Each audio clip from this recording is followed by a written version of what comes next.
And now, live from Level 5 Productions on the island of Milleronia, it's The Larry Miller Show.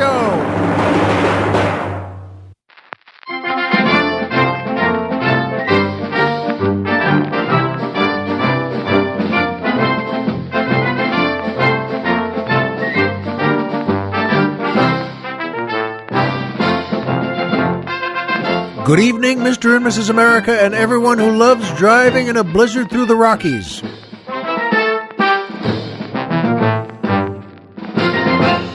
Hi, everyone. Hiya, folks, and welcome back to the Larry Miller Show. I'm Larry Miller, but in a way, aren't we all? And boy, is it beautiful here. And I've got so much to tell you, and I'm on the mainland now with Colonel Jeff, of course. And the reason is I've got a story to tell you about driving through a blizzard in the Rockies. That doesn't need an explanation, does it? But it needs a story, and do I have one? My wife and I just got back from that, and thank God we're fine. The Rockies didn't get us. But boy, oh boy, it's gorgeous here anyway. The horrible heat that had been really, well, covering Southern California like a blanket through the summer has cracked. I don't want to give it a canary there, but it's cracked. So that even when it's hot today, it's still only, 82 degrees hot, not 102, which is different, and not just by 20. Anyway, boy, though, that music is so good to be home after a good trip, and I'll tell you all about it. But boy, that music too, the Greg Escalante Orchestra and the Rose Marie Dancers, featuring boy tenor Mike Lucking, asking the musical question, if the court has to look at my estate twice, does that make me a reprobate? Mike, first of all, I and Colonel Jeff both want to tell you, you have been one of the best boy tenors we've ever had, and we seriously dig you. And this one may be the best ever. You've entered the inner ring here, and the main reason is that neither Colonel Jeff nor I have the slightest idea what that means. And that's meant as a compliment.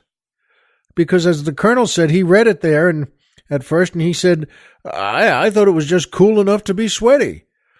And I agreed. I said, you're right. It's great. And, we didn't know what it meant. And so the Colonel looked up on the internet, reprobate or reprobate. And it's a clever word, nice use of it, to be a reprobate. And we both didn't know what a reprobate was. And he had a thought on it, and I had the same thought, that we both thought it was, guy kind of fierce and sort of takes advantage of people, and isn't the best friend you have, and you really probably don't want him as a friend. The Colonel looked it up, didn't mean that at all. And apparently in the church, I guess that's the Church of Rome, the Catholic Church. Oh, he said it's some sect of Christianity, but not necessarily Catholic. And he said, some people are destined for heaven the day they were born. And he put it, now some people, though, are destined for fire, a river of fire, and going to be left behind, and they're just reprobates. So that's what a reprobate is. And it's wonderful. So I want to just tell you, Mike, first of all, that it's so good we don't even have to know what it means, and that's meant as a compliment. He said, "How do you like that? Get a load of Mike. He did it again here." And but that's pretty interesting to know that some people are destined for heaven the day they were born, and that includes me and Colonel Jeff, by the way, and every single one of you. I know that for a fact. Don't ask me how, because I can't exactly put. If you asked, that might make you a reprobate. But in any case, good work, Mike.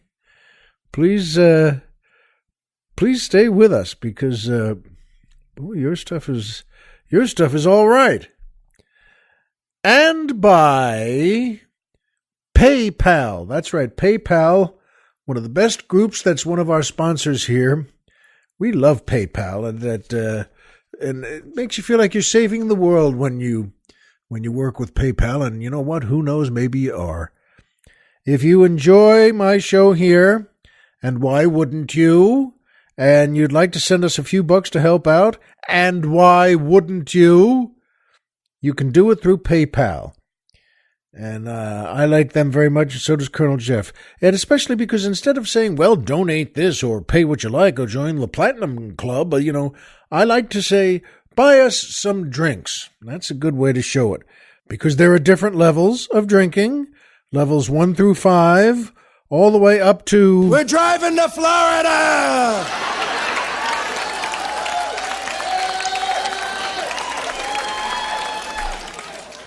Yes.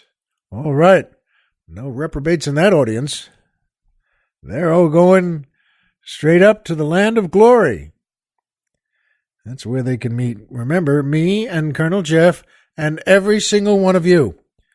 But do that. Look for the PayPal banner on our website. That's where it is. And our website, of course, is LarryMillerPodcast.com. Who's on the mountain? Tom Mix. Strike!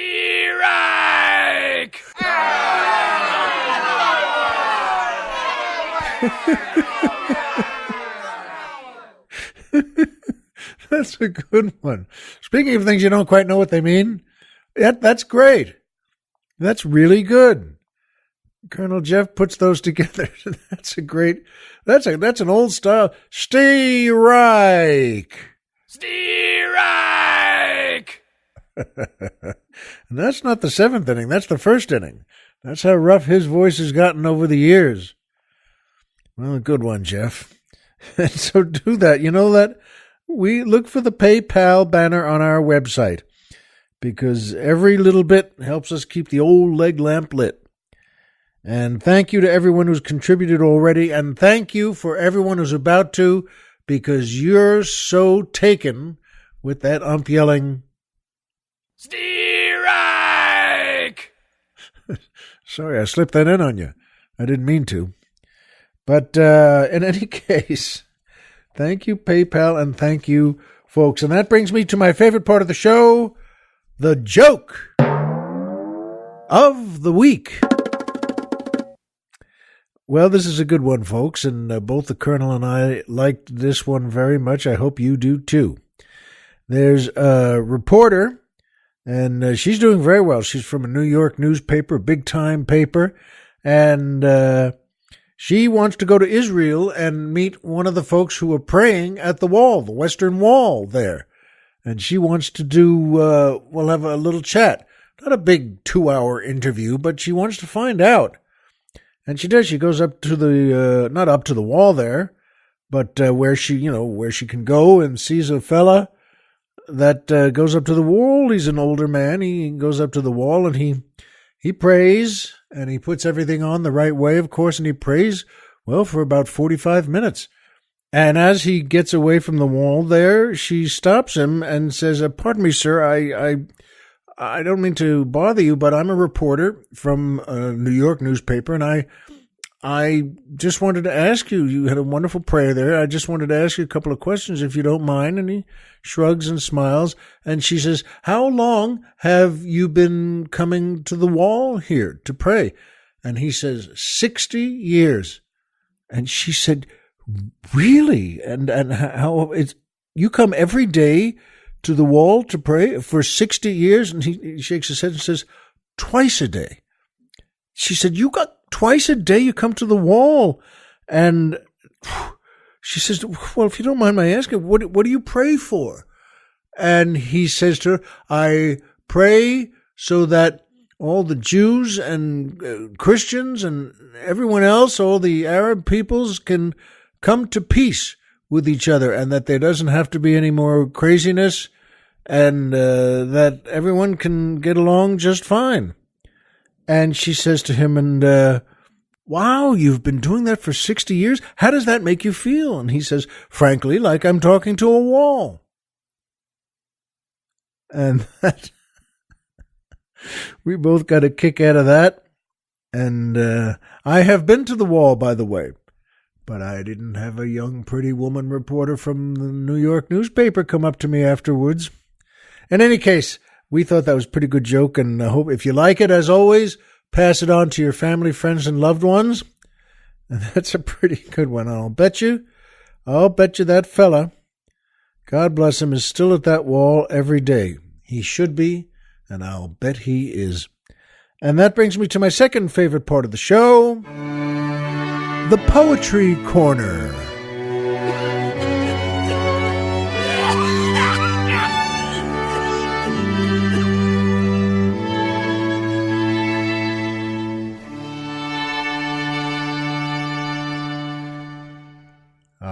Just beautiful. In fact, that fellow with the cough maybe could do with a trip to the Western Wall there and see if that helps him out. But this is a great poem, folks, by a wonderful poet. It's called Broken Music, and it's written by Dante Gabriel Rossetti. And you may have heard that name before. What a well-known fellow this was from the 19th century. And in fact, he lived from 1828 to 1882. And he's from England and then, from Italy first, where his father was a revolutionary at that time period.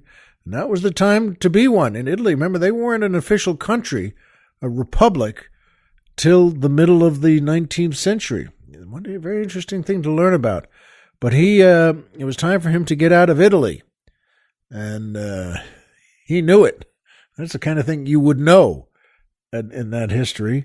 And Dante became, he was a good student, and he was just a great writer and thinker. Even as a young man, as a boy becoming a young man, he was inspired by Keats, Goethe, Sir Walter Scott, Byron, and Edgar Allan Poe, among others. But those were the ones he really loved. And he was great at it, folks. And here's one that Colonel Jeff and I think he really did very well. It's called Broken Music by Dante Gabriel Rossetti. The mother will not turn who thinks she hears her nursling's speech first grow articulate, but breathless with averted eyes, elate, she sits with open lips and open ears, that it may call her twice. Mid doubts and fears, thus oft my soul has hearkened, till the song, a central moan for days, at length found tongue, and the sweet music welled, and the sweet tears. But now, whatever while the soul is fain to list that wonted murmur, as it were, the speech-bound seashell's low importunate strain, no breath of song, thy voice alone is there, O bitterly beloved, and all her gain is but the pang of unpermitted prayer. Isn't that nice? A lovely look at a mother and her baby, and that moment. You can imagine a baby's first words, and even the first cry to come to mama, to call to mama.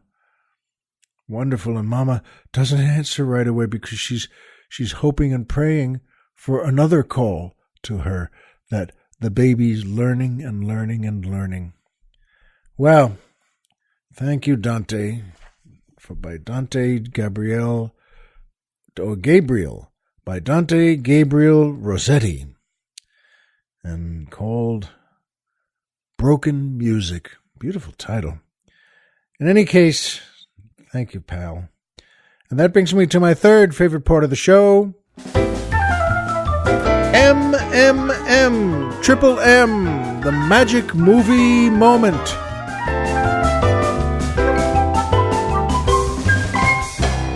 Boom, my favorite piano note in the world.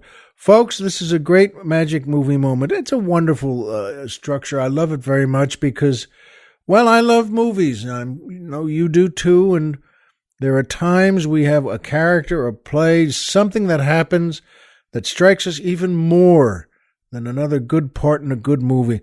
This could be one character, it could be the script, it could be one scene, it could be, well, anything and fine. But this one does it. I was looking through, some horror movies. The Colonel had a good idea about finding, well, we're getting up there toward Halloween. And he said, why don't you look through something there, finds maybe a horror movie. And the thing is that he knows this, and I may have mentioned this before, I don't like to be scared. I don't like horror movies. I don't like them. I don't like whether it's a beautiful actress walking down the hallway and she's a little scared, but she doesn't see, but we see, the audience, that there's a guy hiding behind a doorway there and he's got a knife. Well, they scare me. Parts like that, moments like that, movies like that.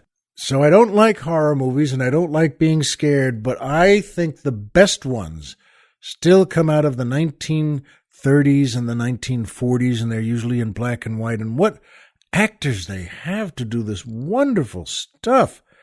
Good Lord, Dr. Jekyll and Mr. Hyde is one of them. What a cast this is, folks. First of all, directed by Victor Fleming, a great, great director. And it's an MGM movie. And here's get a load of this cast. Spencer Tracy, Ingrid Bergman, Lana Turner, Donald Crisp, Barton McLean. It's just, every one of them is fabulous. And no one better, folks, than Spencer Tracy, one of the greatest actors we've ever had. I adore that man. And he was so talented and so capable and so hardworking. And what I love about his part in this movie is that, well, he's a scientist. He's Dr. Jekyll. And he's going to prowl in that 19th century way into the psyche there. And he's going to create with, well, he makes a potion up and he's going to create it to turn his inner psyche into something else. Folks, Spencer Tracy is the first and only. There have been many Dr. Jekyll and Mr. Hydes, many lead characters, many stars of that movie, but Spencer Tracy never used a touch of makeup for Mr. Hyde. Now, think about that just for a second. Everyone else uses, well, they make it grotesque and all the makeup they use. That's fine. But Spencer Tracy just used his acting. Wow, was he good. When he took that potion and he began to change and then fully changed, folks, there was no makeup. Just his acting makes it fabulous. And that's, of course, oh, Lord, there's so many great actors, as I said in that. But that's the magic movie moment for today. Just the reality of what Spencer Tracy did with his acting, just his acting, to make Dr. Jekyll and Mr. Hyde fine people, but going from one to the other into the inner evil. Oh, man. So, you know what? Please, if you haven't seen that movie, please see it. From 1941, directed by Victor Fleming, the great Victor Fleming. And what a cast. Spencer Tracy as Mr. Hyde and Dr. Jekyll, but with no makeup. And just his acting makes it fabulous and frightening. I hope you like it too. Please send us a note saying what it did to you. And my wife and I just came back. We went to Colorado to see our younger son, who's a freshman at the university there, and his first week at school there, it's only been, a month and a half or so. We took him up for that, and he's got two roommates, and they're great. They get along great. He's really starting well, and that's fine too. But he's a great athlete, and they put up a notice there that they were looking for some new fellas for the crew team to be a rower on the crew team. And he had never done something like that before. And he said, but it sounded good to me. So he went down there because they had tryouts. And he did a tryout. And he passed it. They put him on the team. It's just of how good he was. They have a novice team for freshmen, and they have, the varsity there. Folks, these guys are terrific. So we went to Colorado. That was on purpose. That was our intention that, we weren't going to go.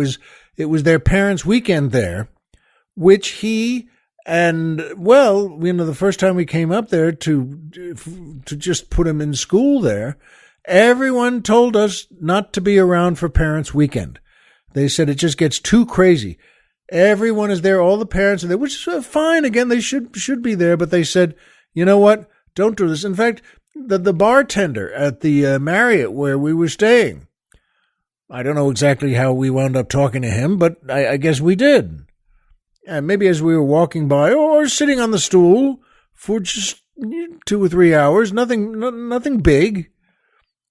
But he said, boy, you know what? Don't do yourself a favor and don't come here for Parents' Weekend. But we came to see our son and for this regatta. That's what they call them. And I didn't know what it was. I know the word. Regatta. It's a regatta. So I looked it up in the dictionary, and it means it's a collection of races, either by yachts or boats, that have different classes in them and different abilities. It's a better definition than that one was, but that's what a regatta is. And it was their first regatta, and, we're looking forward to that. So we went up on Friday. We flew up there on United Airlines, which did a very good job, to Denver Airport. And then from there, we had rented a car, and they did a good job, too. We rented at Hertz. And there we headed out to go to the university, and which was about an hour and 15 minutes or so away. And, we made it just fine. And I'd say that, a little hesitantly because, if you don't know where you're going and you're heading toward the Rocky Mountains, it's a little wild. I mean, it's a little, but that's fine. And it was far nicer than it could have been because, remember, it's Colorado and it's coming up to winter. And between fall and winter, there's only about 40 minutes. It just changes. And it was beautiful day in the rental car there to head out of the airport. And I'm, just saying that we called our son to say, hey, we made it. We got here and we're going to head to the hotel. And I want to plug the hotel too, because they did a very good job. They said because it was Parents' Weekend, my wife checked it out, and they said all over, every room was gone. Every room was rented. Everything. From any type, Hilton, Marriott, whatever you think of as, the sort of the upper middle level there. And we were staying, it was a Mayflower Inn, I think. But they're very good. And they said specifically on the internet, this is a number 2 stars hotel out of 5. And they said, it's not a very good place. And they're kind of falling apart here.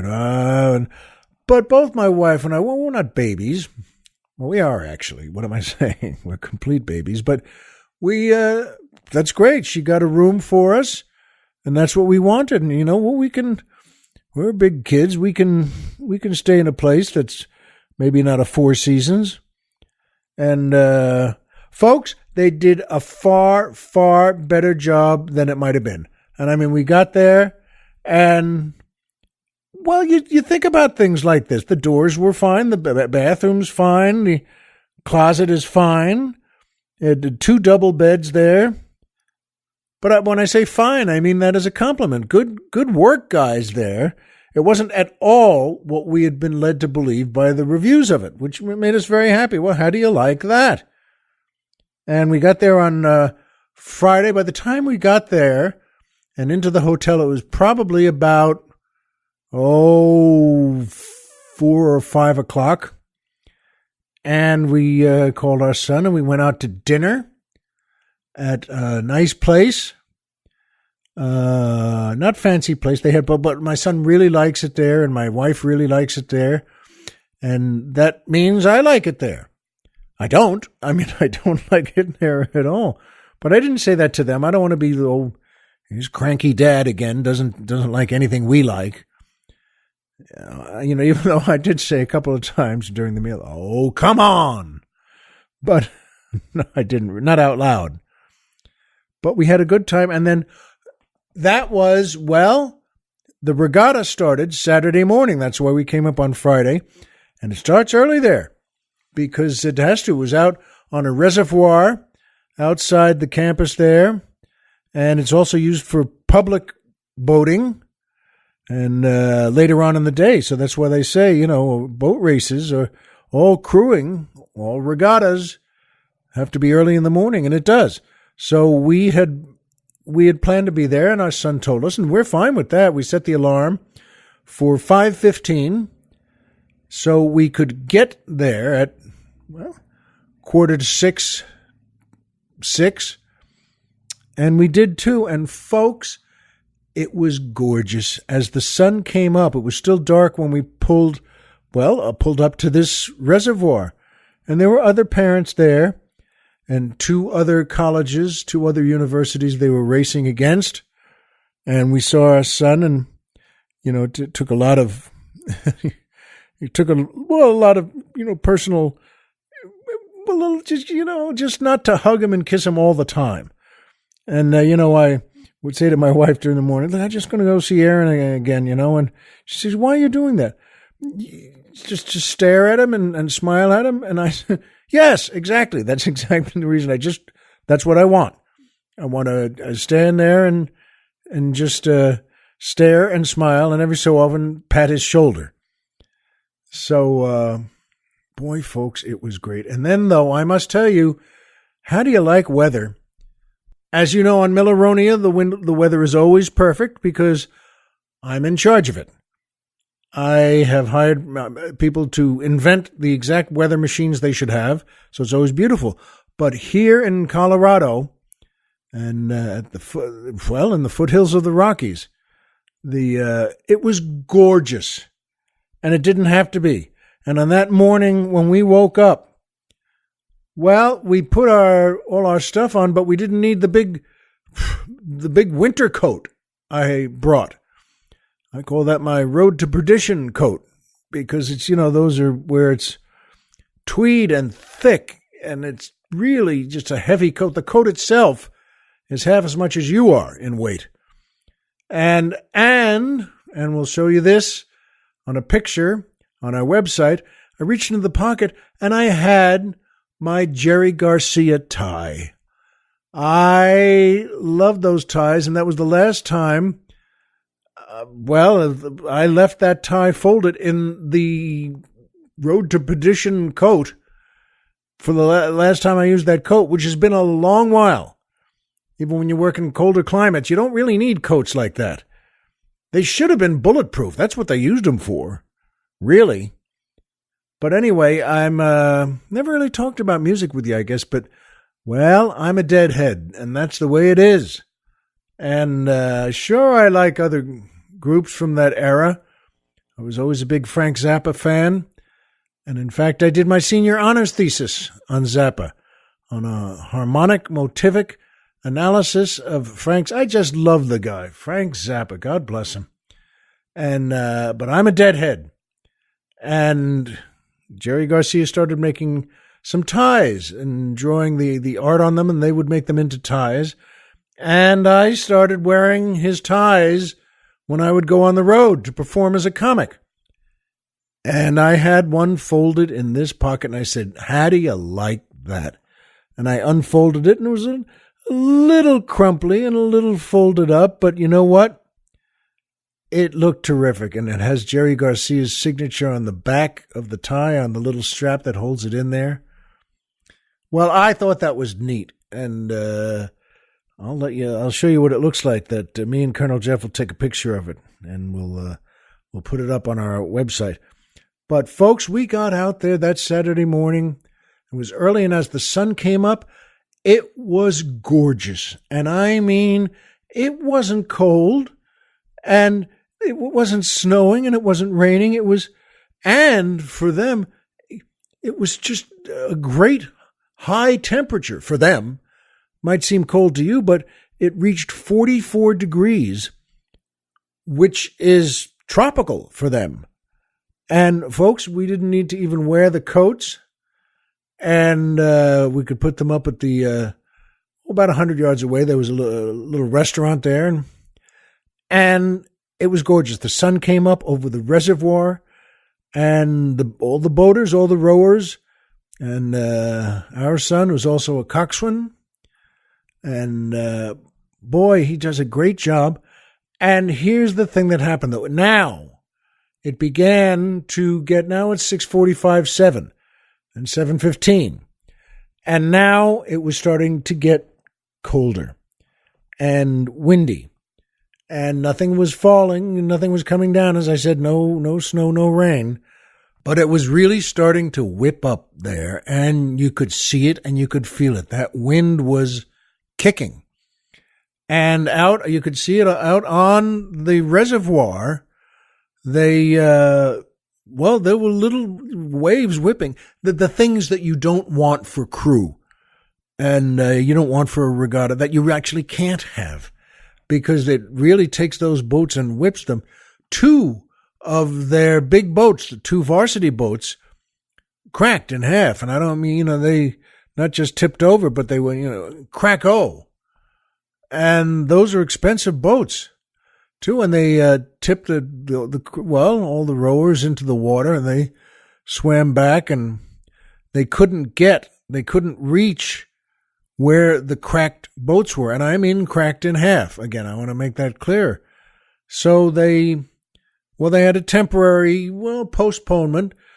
But what that phrase is, we were back up at the restaurant, and the other parents, local parents who used to be involved with rowing crew themselves, were making breakfast, pancakes and scrambled eggs.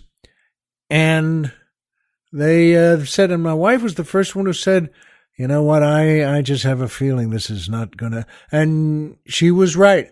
That temporary postponement was sort of like a code for this is not going to happen.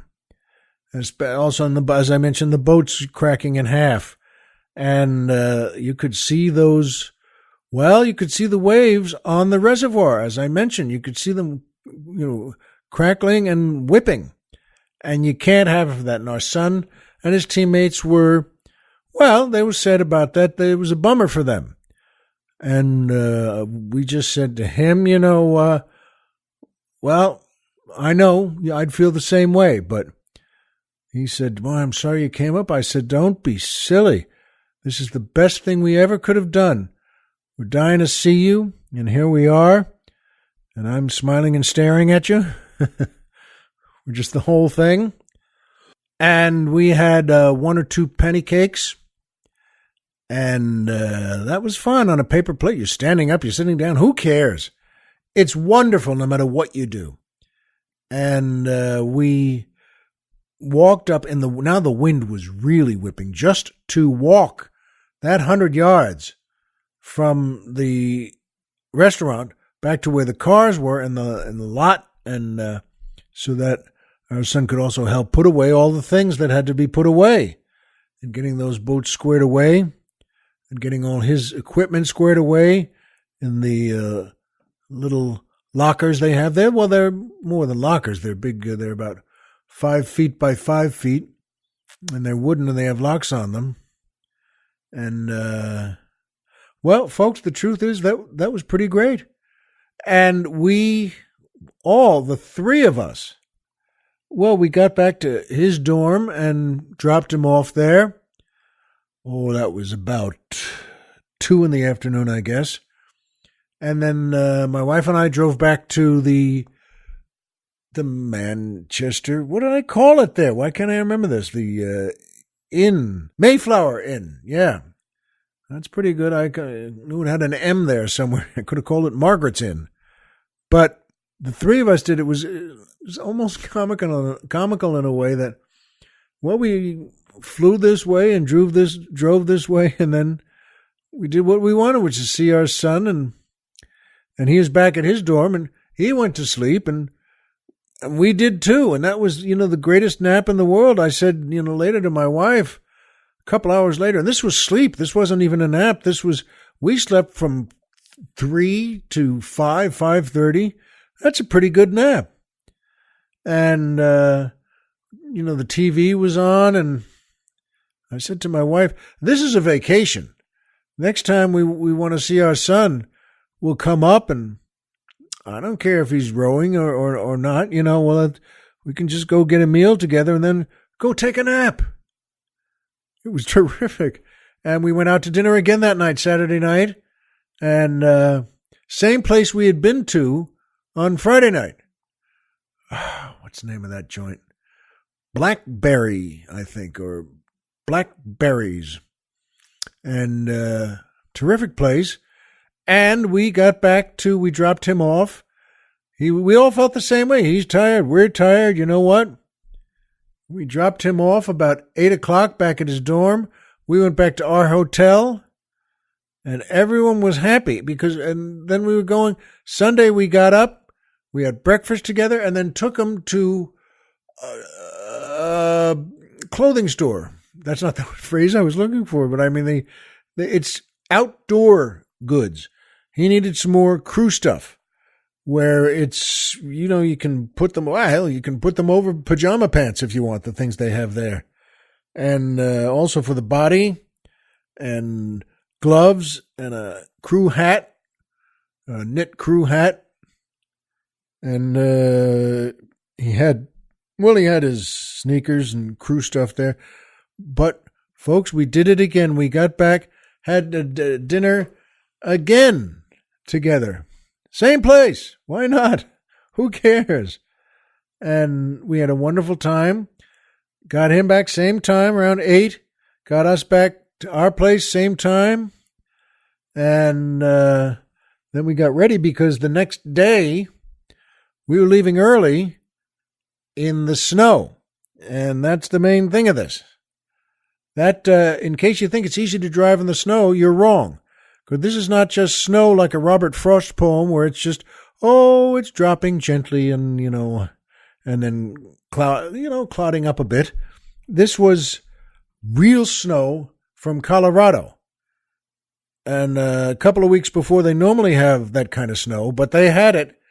And we knew it was coming. Woke up that Monday and a little early again at 6:30 or 7 and finished packing and had breakfast in the hotel there. But I'm telling you, we got in that rental car, and I knew it was my job to drive us back to the airport. My wife didn't want to drive in the snow. It had been snowing all night, started around midnight. And she asked if I had ever driven in snow before. I said, absolutely, I have. And she said, okay, you'll drive back to the airport, okay? And I said, absolutely. I'll be right back. I just want to go get a gun and blow my brains out, because I don't want to drive in that weather either. You don't either. But folks, we did it. Thank God. I mean, this was normally an hour and 20-minute drive, but it was coming down like crazy. And I mean, you couldn't tell the difference in color between the sky and the road and anything else on the road. And this was at freeways. And I-25, I think, was one of them. And it's about 25 miles on each thing you get on. Well, we made it. And that's not a small thing. I was almost, when we got back to Hertz and turned the car in. Everybody was nice there. They knew what this was all like. They lived there. They know what it's like.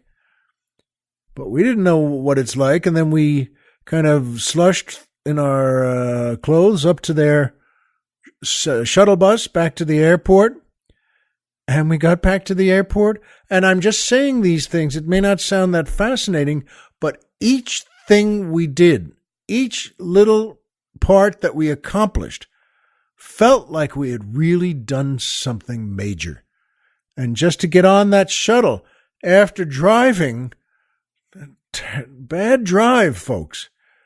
You be careful out there, when you have to do something like, drive 60 miles from one place to another in a blizzard in the Rockies. You know what? Think it over. So we did that. We got back on the shuttle. We got to the terminal. I said, look at this. We made it. We made it. And we checked in. We made it to check in. We checked in. And we got to the gate. And we made it to the gate. And we got on the plane. And folks, I don't mind telling you once again, each thing was a great accomplishment.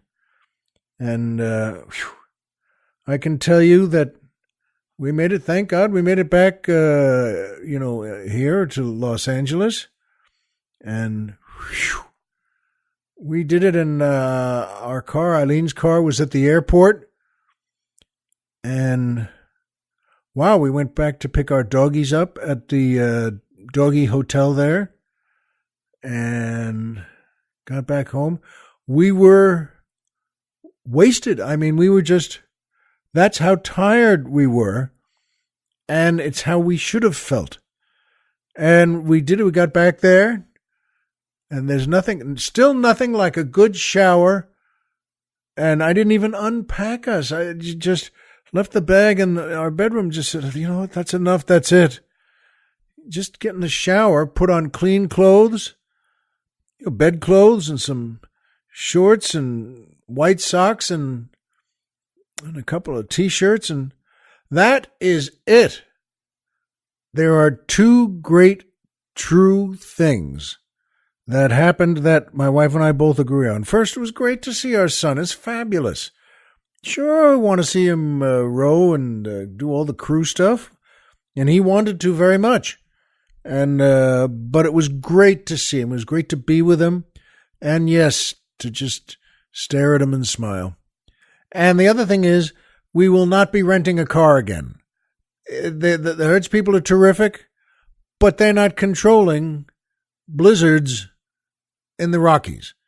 And I'm sure they would if they could, but they can't. So they won't. And I don't think, our next trip back there, by the way, and we'll go anytime. And to see him also in row, we already talked about this. And when they go to Kansas City, whatever they do, we could go there. And someplace that's flat without blizzards. But in any case, folks, keep that in mind for you. As you understand, you and I know the same things. And this is a good one to know. That Homer is Homer and Pluto is a planet. So remember, folks, as always, if you walked out of bed today and had a job to go to and a home to come back to and someone there who cares about you, folks, the game's over and you've won. And that's the truest thing I know besides not renting a car in a blizzard. Be well. We'll see you here next time.